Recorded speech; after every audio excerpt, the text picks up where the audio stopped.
Hello गाईस, कसे आहात?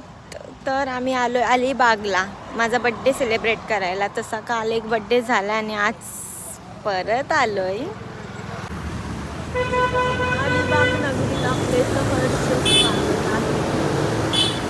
आता तर भरपूर लेट झालंय, आम्हाला बीचवर जायला नाही भेटणार. बघू आता.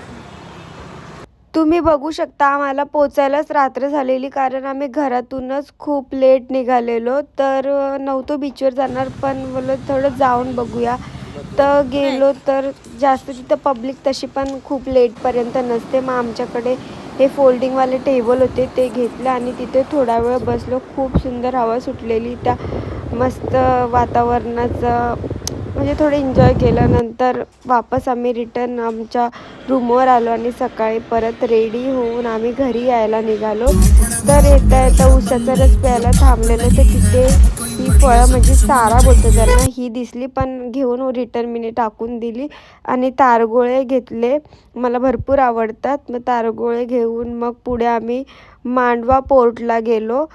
इथे काहीच नव्हतं, इथे फक्त होतं की इथून बोटी जातात, इथून म्हणजे मांडवा पोर्टपासून गेटवेपर्यंत, आणि फिरायची असेल तर तुम्हाला वेगळी बोट भेटते. पण यात भरपूर लोक मावतात. आता तुम्ही त्यातून निघतायत ती लोक बघूनच समजू शकता किती किती मोठी बोट होती. काय नाही, तिथं 5-10 मिनटं थांबलो आणि रिटर्न घरी यायला निघालो. तर यावेळेस खूप घाई गडबडीत आम्ही गेलो आणि लवकर लवकर परत आलो. पण नेक्स्ट टाईम जाऊ तर यावेळेस दुसरीकडे जाऊ. कधी कधी लोकेशनच समजत नाही की फिरायला जायचं कुठे. मग आठवतं फक्त अलिबाग, आणि अलिबागला जाऊन येतो आम्ही एका दिवसात. तर असा होता माझा दिवस.